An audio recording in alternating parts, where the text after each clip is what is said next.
Alipakan mga kabidyo, tingnan po natin dito. Itong bagong tuklas natin ng ilog dito po mga kabidyo.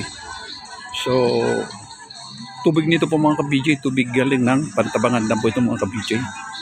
Oy, medyo okay rin naman siya. Marami din mga cottage. Ayan din po mga kabidyo, mga cottage nila po.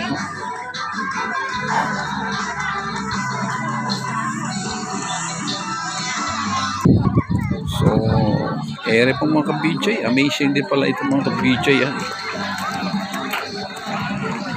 Ngayon lang po natin ito natuklasan mga ka-BJ. Itong ilog na ito. Itong paliguan na po ito mga ka-BJ. Dami mga kabataan. Ere, lumusok na po tayo mga ka-BJ ha. Tinitingnan po natin. At sinubukan po natin kung gaano po ka ginaw o lamig ng tubig. Talagang pwede po ito sa mga ganitong kainitan po mga ka-BJ. Sa ganitong summer po ito po mga ka-BJ. Pwede po ito tuligo at talagang nawawala po yung init ng katawan natin po mga ka-BJ.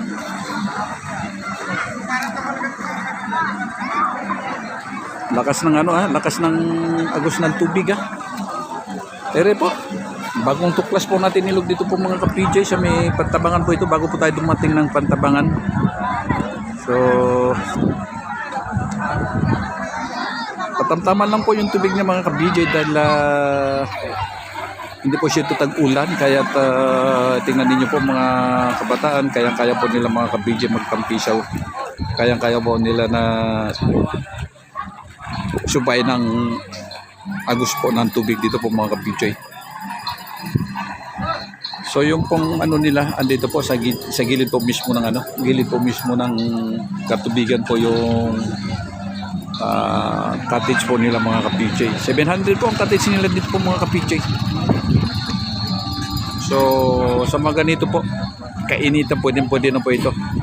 Buong pamilya po pantanggal po ng init ng katawan po mga ka-PJ. Ibang init ng katawan naman ito. Yung talagang init dahil sa init ng panahon mga ka-PJ. Punta po tayo doon sa dulo mga ka-PJ. Tingnan natin doon sa dulo. So, medyo may kababawan po ng mga ka-PJ. Pag nandito lang po tayo. Hanggang tuhod lang po mga ka-PJ. Hanggang tuhod lang po ang tubig niya. Kaya, kayang-kaya po. Kayang-kaya po mga ka-PJ ng mga kabataan na nagtatampisaw dito.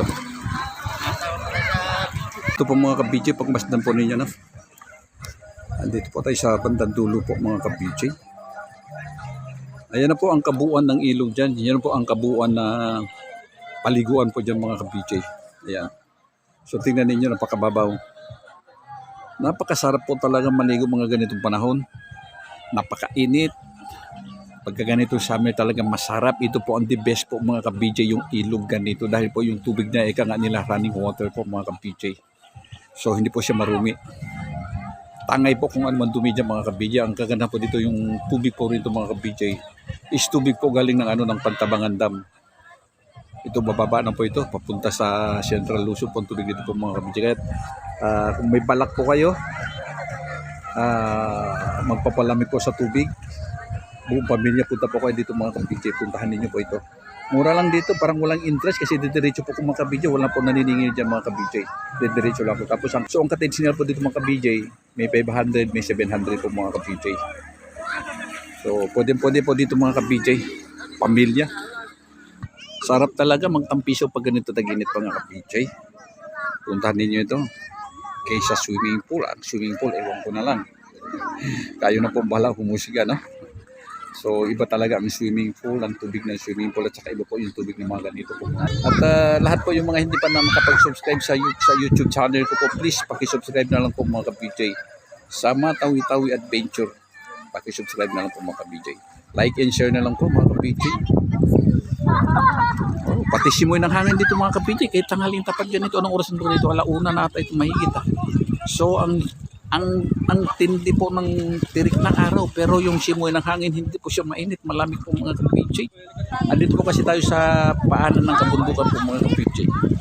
So sa ulitin po, puntahan po ninyo ito. Promise.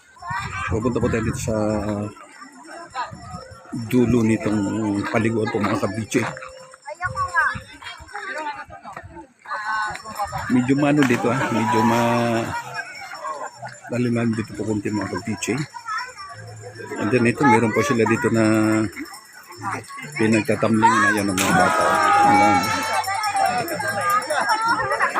Ano kasi medyo malalim-lalim, and then meron po sila matutungtungan po mabuti dito yung mga bato. So medyo maganda-ganda po ang pwesto nila dito mga ka-BJ. So ayun po, panurin natin na yan. Ayan. Ayan. Bigyan mga kabataan. Tingnan natin ang kabataan. Ayan. Tingnan na yung mga ka-BJ. Medyo may kalaliman kasi rito. Kaya dito po sila mga naglalaro po mga ka-BJ. Pagka banda po sa dulo, wala po. Nakahiga lang po sila doon. Nakaupo lang po sila doon mga ka-BJ. Nakatayo. So pag dito, ayan.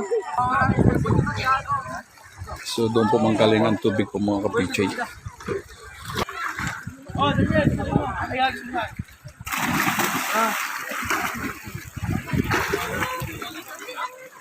So akalain mo mga ka-BJ, sa simpleng pagpasok lang po dito, meron pala ganitong paliguan po.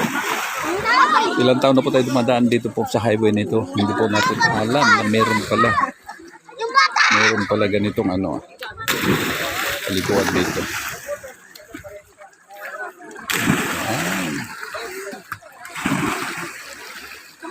So sa ulitin po mga ka-BJ, puntahan po ninyo dito, pwede po ito.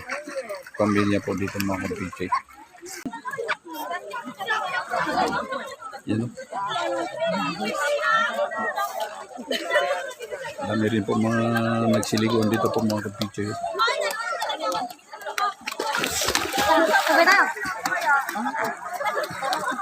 So sigurado tayo mga kabataan dito, sana po dito ito, mga taga rito ito mga ka-BJ.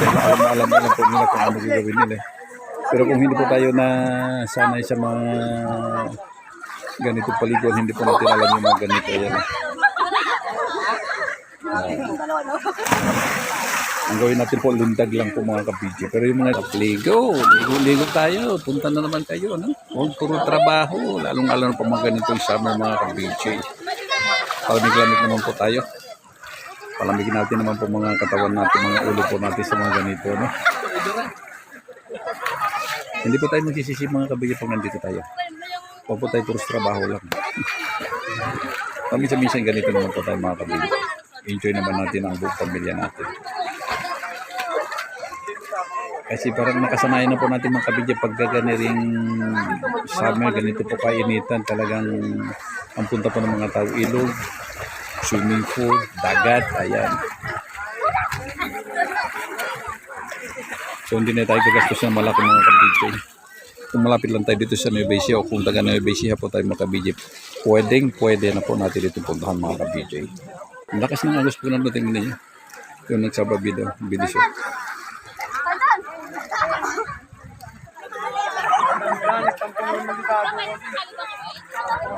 So mga ka-BJ, sa ulitin po, puntahan po ninyo ito. Hanggang dito lang po vlog natin mga ka-BJ.